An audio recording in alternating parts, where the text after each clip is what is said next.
principalmente mais tarde ali, né? Depois, né? Uhum. Depois ali ele passa, né, a ser um cara mais... É porque é igual a gente já falou, né? Que o tal do cético vira tipo um xingamento. Parece que chamar o cara de filósofo também, né? Você tá, né?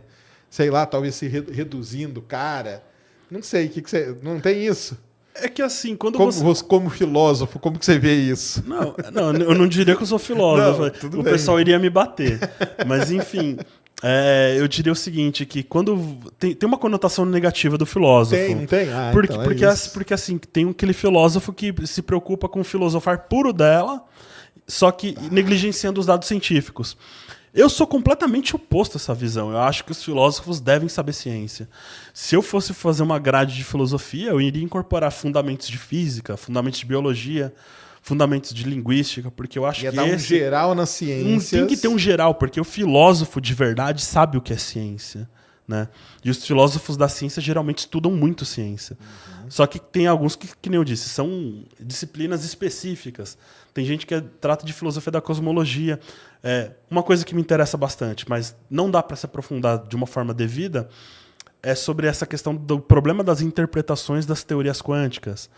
Há uma interpretação realista que não invoca multiverso, há a interpretação que invoca multiverso, há a interpretação padrão. E os cientistas normalmente diriam: mas não importa a interpretação, a teoria quântica funciona.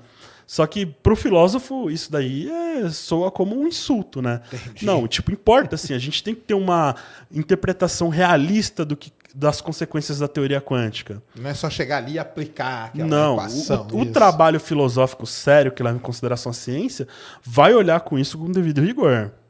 Entendi. Já o cara lá que não está interessado nos dados da ciência vai se perder em leituras do tipo, como se fosse ler uma Bíblia. Uhum. Sabe, vai ler filósofo como se fosse um deus, como se fosse um texto canônico, e aí vai acabar, sempre acaba, né, em filósofos que têm uma mentalidade anticientífica mesmo, tipo Heidegger, que foi um nazista, ou talvez a escola do Sartre, assim, a escola de pensamento sartreana, né? Essas coisas que versam sobre fenomenologia, existencialismo, que geralmente tem uma mão na roda ali da pseudociência, só que muita gente não coloca isso em discussão. Entendi. Porque já vê com certo medo, né?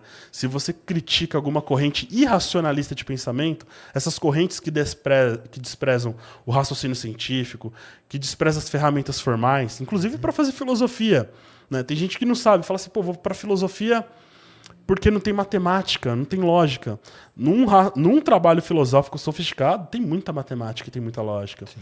Só que às vezes esses puristas da filosofia acham que isso é desnecessário, que dá para fazer filosofia sem usar ferramenta formal, atropelando a ciência. Só que aí você acaba produzindo um trabalho estéril.